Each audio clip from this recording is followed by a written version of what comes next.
All right, welcome kings and queens. Today we are talking Kenyamoore. You guys, that was such a beautiful demonstration of who this girl is on the inside out.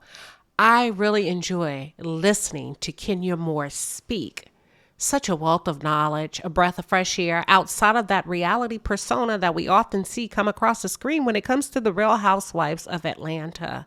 I learned so much about Kenya, and if anything, it made her more beautiful in my eyes. And when I'm talking about beauty, I'm not talking about the physical aesthetics. I'm talking about the mind, the body, and the spirit. It made her more beautiful to me to hear her embrace her pain, her trauma, and her shortcomings, her humble beginnings by way of the relationship that she did not have with her mother, and she continues to crave as an adult woman. I really want to talk about it. So Kenya said something before I jump in. Kenya said something that was so powerful to me, that was so empowering. And I thought, wow, Kenya, girl, who are you? You need to talk more. Like Kenya said to Carlos, she said, one thing that I know how to do is I know how to walk away. Y'all, that left me speechless. That left me absolutely speechless. I had to rewind. I had to rewound. Is it rewind or rewound? Y'all know what I'm trying to say. So I listened to it again and I thought, damn, most of us struggle with knowing when to walk away. Imagine that you've become so in tune with who you are and you know what causes you to kind of maybe fall off your block. And this lady says, I know when to walk away. Hell, that gave me some memories of times that I didn't know when to walk away. Times I stayed too long. Times that I did myself an injustice and a disservice of staying too long, right? And that was just so beautiful. That was good stuff. It was some really good, solid advice. And it caused me to pause, like I said. What about you all? Did anybody catch that? One thing about me, I know when to walk away. She said, you don't value me. You don't see my worth. You're going to make me try too hard to prove to you. If you don't get it now, you'll never get it. Y'all, that's enough to preach a sermon. Like, seriously. That's enough for all of us to take and just hold and examine. But that was some really good advice. Kenyamoore, you're a wise woman. Let's talk about it. For those of you who are just tuned in, or if you're new to the palace, welcome. You know what? For those of you who are just tuned in, or if you're new to the channel, welcome to the palace. I am Queen Sheba. I cover a variety of hot topics specific to reality television. But most importantly, I hone in on the psychological and the behavioral traits of the Black experience. Subscribe now. I can't wait until part 2. Kenya did an amazing job in this interview of allowing us to get to know Kenya. There's so many different ways you can swing an interview, but in my mind, she knew exactly how she wanted to tee this up. And in my opinion, for part 1, she knocked the ball out the park. She gave so much of herself on and off screen. She gave so much credit to the ladies that worked so hard to contribute to the show. Take notes, Nene. Take notes, Nene. She gave Nene her props. That tells me she's a woman that values other people, a woman that understands that beauty, contributions, hard work comes in all shapes, sizes, and different packages. And I feel like she did a really good job of portraying and demonstrating what Nene could not do. But of course, she's not Nene. Nene isn't her, so I don't want to do too much of a comparison. I will say this. Carlos, in my opinion, I felt like you contradicted yourself throughout different portions of this interview. And I'm going to play one segment in particular that made me think, well, how come you, if this is important to you, Carlos, how come you have not taken your own advice and applied it to your own show and some of the other cast members on your franchises? Okay. When Carlos said, and I'll give you one example, Carlos said, Kenya is so lovely that she's lovely, and he hates the fact that she often gets typecasted by Bravo, and it's not fair to her. It's not fair to her to be shown in that way, when he thinks it's good if Bravo can show her vulnerability outside of her being the villain. How come you don't do that with your own cast members? How come you don't do that with your own cast members? How come you don't go to some of your cast members and say, hey, that's enough of the villain work. What else do you have going on?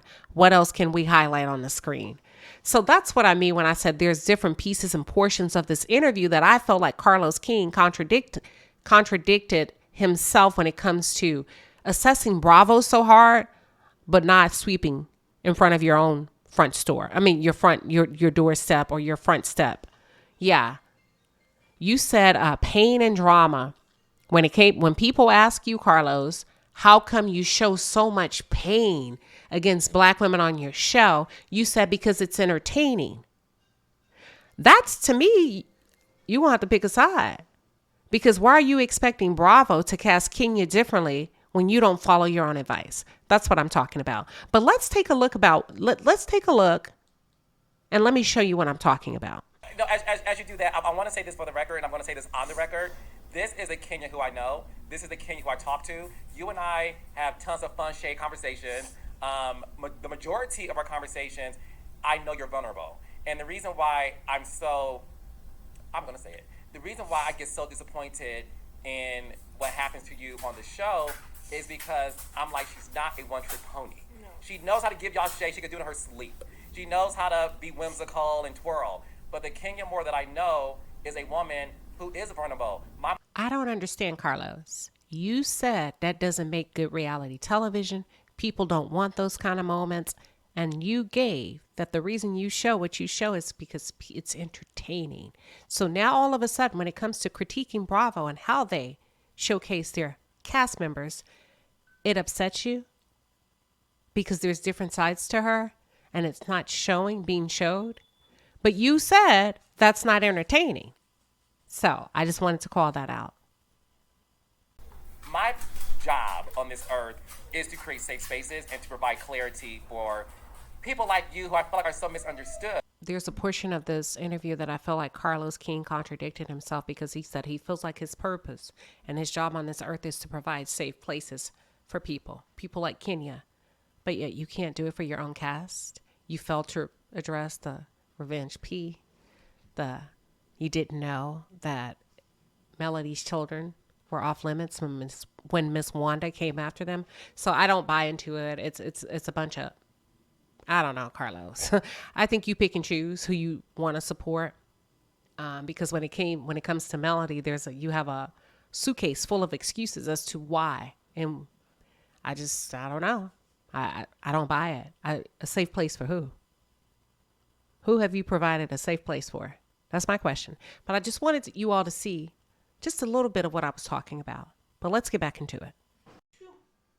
One thing I thought Kenya did really, really well is that she honed in and she embraced the thing that scared her the most, abandonment. Kenya was abandoned physically and emotionally by her mother. And oftentimes when most people experience something of that level and that level of devastation, we run away from it. We don't talk about it. You know what? We try to get over it. But they say the thing that scares you the most, actually, you're supposed to run to it to build those emotional muscles. And she ran to it and she talked about it. And she shared so much. She shared quite a bit. One of her things is, nobody's ever fought for me. Nobody's ever saved me. Nobody's ever represented me as a child. That her family did so much protecting of her mother that they forgot that Kenya was a child, even in her adult phase, that, hey, listen, we often protect the adult and sacrifice the child, right? And she shared that she's lost a lot of respect for Phaedra, and so have I. Prior to this interview, I've never been a Phaedra fan. I just feel like Phaedra has the ability to embellish. Quite often when people can embellish and stretch, to me, I can't really deal with you like that because I never know. I never know what you're going to hit me with. And she said that she and Phaedra actually had a friendship earlier on when she joined the show. And Phaedra took what she confided in Phaedra with. She confided in Phaedra about her mom and also her mother's mental illness. And Phaedra took it and used it against her. And y'all, that's pretty nasty. That's pretty low. When you share, hey, you know, my mom, when I grew up, my mom, and then somebody waits till they get on a reunion to have a moment with you and go, well, maybe you. And that's why your mama didn't want you. I'm not saying those are the direct words that Phaedra said, but she said she'll never look at Phaedra the same because Phaedra took her pain and the things that she confided to Phaedra, and Phaedra utilized it as a weapon against her as a woman, and she felt like that was low. Of all the things you could have said, why did you make this about my mom? And I agree. I think we learn a lot about each other in friendships. But guess what? If the friendship is done or we are at odds, whatever you told me is off limits. I shouldn't even consider utilizing that against you. So to me, it says a lot about who Phaedra is, in my opinion. But what are y'all's thoughts? If you're friends with someone and they confide in you or you confide in them and you all are no longer friends, are you fair game? Can they utilize, in your opinion, is it fair for them to utilize whatever you've confided in them against you to win an argument, to make you look bad? I want to hear your thoughts. One thing I think Kenya has managed to do well and master well is she honors her hurt and she acknowledges her trauma where Nene pretends that it didn't exist. And we call that suppression, right? When we suppress, it tends to come out in other ways by way of relationships, work. And as we can see, Nene's suppression has deeply impacted her relationships with Bravo, her relationships with other cast members, her relationships with former friends. Suppression is not good. And I just wanted to say that really quick and call that out. Sometimes you just got to get it out because no matter what, it's going to come out either way. Either it's going to come out, you can by love, by sharing, or by force. That's a involuntary reaction to suppressing your trauma, your hurt, and your pain. But let me shift because Carlos brought up something and I wasn't sure how to feel about it. I think it was a reach for the low-hanging fruit. Kenya says that oftentimes she's gotten a bad rep and a bad name because her responses to when she's being disrespected, her responses are lethal. And as a result, folks tend to forget about what was said to her and they hone in on how vicious she was in her clapbacks. Not forgetting that what the person said to her to even make her clap back was vicious in and of itself. But because she's educated, beautiful, verbose, intellectual, wise, knowledgeable, and she can formulate a clapback that will send you running away with your tail tucked between your legs, people tend to forget about that she did not draw blood first. And she said that. And in that moment, Carlos King, y'all, turned around and asked that girl, do you think it's due to colorism? No, sir.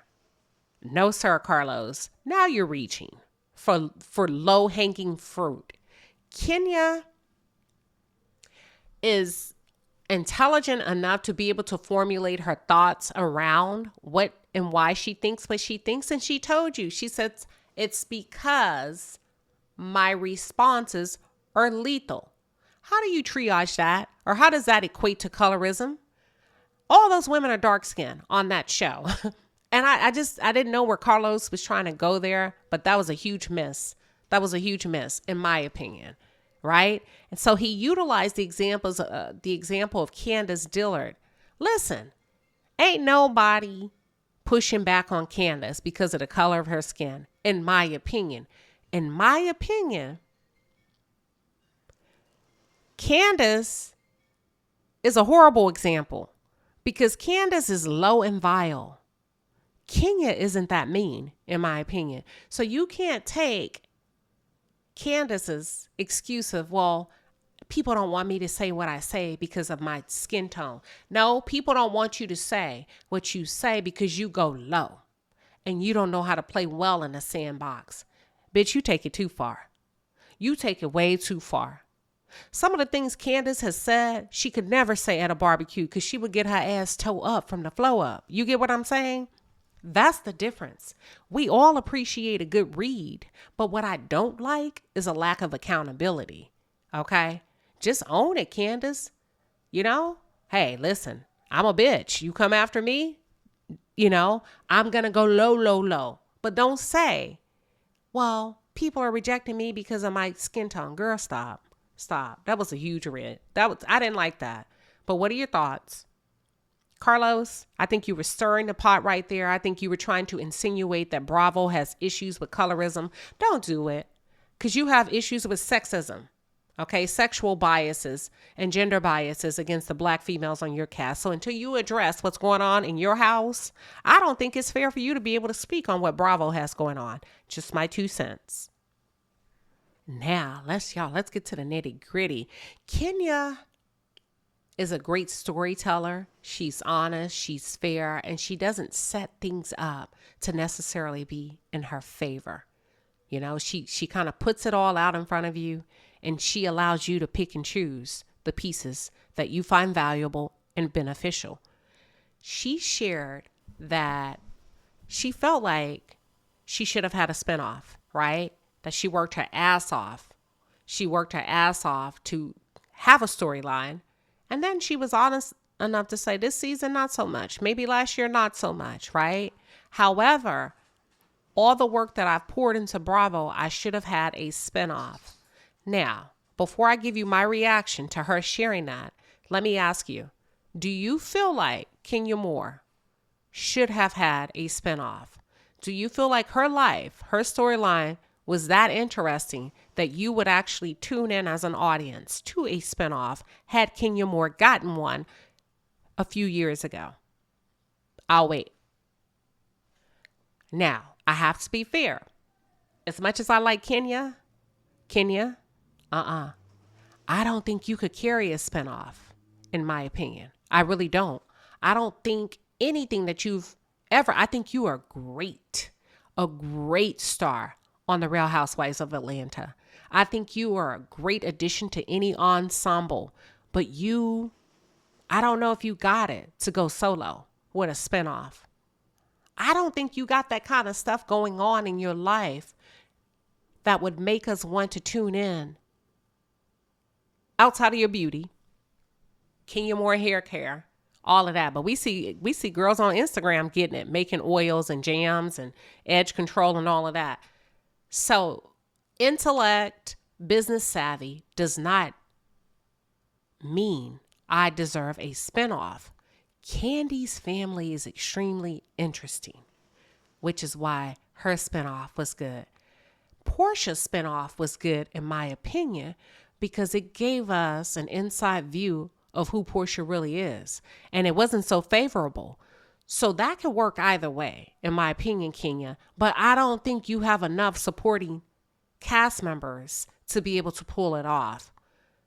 I don't think I would be that interested, to be honest with you. I think Brooklyn is cute. She's adorable. But don't nobody want to see you fight Mark in divorce court. And if the truth really be told, when it comes to reality television, we like reality. We love reality. We want your reality to be different than our reality. See, we can tune into our neighbors, our aunties that are going through divorces. But when we tune into you, your reality needs to be different than ours. Okay? So that's what people I don't think Kenya gets about the reality of it. Your reality is not enough to take me from my reality. Does that make sense, y'all? One piece that I forgot, Kenya also shared that she was not casted as a housewife immediately. Y'all, I did not know that. Her nor Portia, they were both working for free. Yes, I had no idea. And she said back then, you couldn't just walk on and be a housewife. They had to sample you. They had to try you. They had to put you in different scenes. There was like a recruiting process, this vetting process where you would have to just kind of be screen tested with the audience, tested with the cast members, whatever, friends of the show, however, all of these things before they would say, yeah, come on. But she says now she feels like the recruiting process, there's a watering down of the recruiting process that the women no longer have to try out. They are signing contracts before they even meet the women.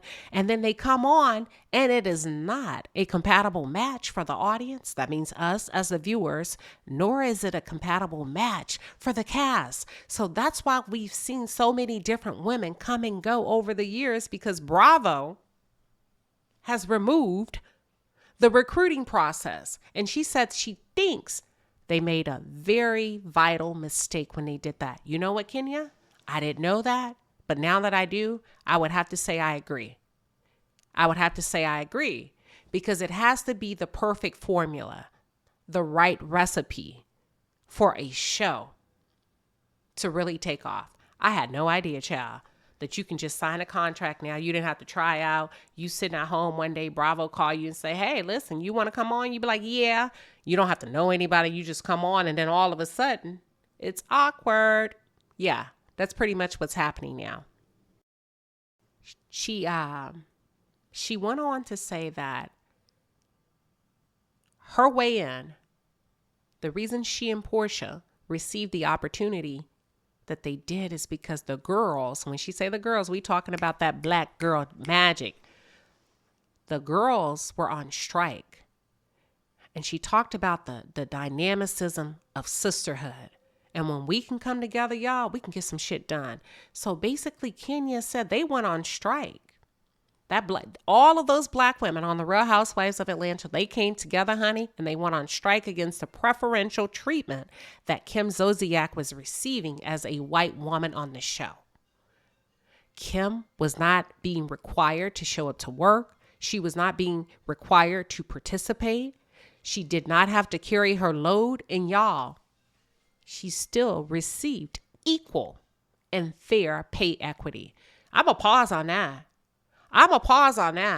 Are we surprised? Are y'all shocked? Oh, no. I'm going to let you digest that for a second. Are you shocked? I'm not. But I'm glad that they're talking about it, because we needed to know. So Kim didn't have to do shit.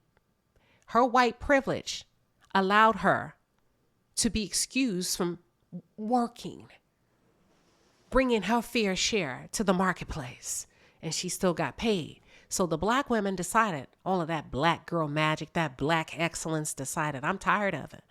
It's not cool. And guess what? She not working, neither are we. And that's how Portia and Kenyamoore came to be. That's how they came to be. But I'll say again, when we come together, we're unstoppable. Overall, I thought it was a dynamic interview from the side of Kenya. I think she was just lovely. I really felt like we got to know her a little bit better. Do you feel like you learned or you came to see Kenya in a different way? And I don't necessarily know if I agree with Carlos, because Carlos, I understand an interview. I kind of feel like you said a lot of negative things about her that I don't necessarily see or would say that's my take. That's my perception of her on reality television. I don't see her as villain, mean, bitchy. I've never seen that. So Carlos, I don't know. I just don't know if I would meet somebody with all that negativity if we're doing an interview, right? That's not necessarily how most of us see her. Or am I wrong? I could be completely wrong. Carlos could be right. Is that how y'all see Kenyamoore? Mean girl, bitchy, mean, evil, villain? Nah, I never took it that far in my thoughts. But I don't know. Carlos says she doesn't get the treatment she deserves. Carlos, hush, because you don't really roll out the red carpet for Melody Cherie either. You haven't even talked about the Revenge P. You haven't even congratulated her. Let me stop on her success with Nubian television. Okay? You fix your mouth to tell every black woman, white woman from Bravo, congratulations. But when it comes to your own cast, the star of your show, the Love and Marriage Huntsville queen that put you on the map. Carlos, you could even fix your Twitter fingers to send out a congratulations. Imagine that, child. Imagine having a boss like that. Okay. Mark Daly. She talked about Mark Daly. She said, well, first of all, they say Mark is stunning. I've never seen him in person, but they say Mark is stunning beyond what we see on the screen. And Kenya said Mark, when she met Mark, she saw him from across the way in a restaurant. And he appeared to be a nerdy guy. He had a backpack on. He was sitting in his restaurant. He had pen to pad, and he was just working out his numbers because he was the owner of the restaurant. And she said at the time she saw Mark, she wasn't ready. Yeah, I'm giving you a romance. She wasn't ready to date him, but she knew that sometime in the future, she would get to see Mark again. And when she got better, 90 days later, she picked up the phone and she reached out to Chef RHOA. And she said, Chef, who is that man? And he said, Kenya, I thought you would never call. That, my dear, is Mark Daly. And she said, Chef, I have to meet him. I have to meet him. So Chef RHOA made the connection. And Kenya said she and Mark would talk on the phone for hours and hours at a time. It wasn't all the time, but when it was good. One thing led to another, and they decided that they could not live their lives without each other. She said that she pursued Mark. And in that moment, and she fucked around and she found out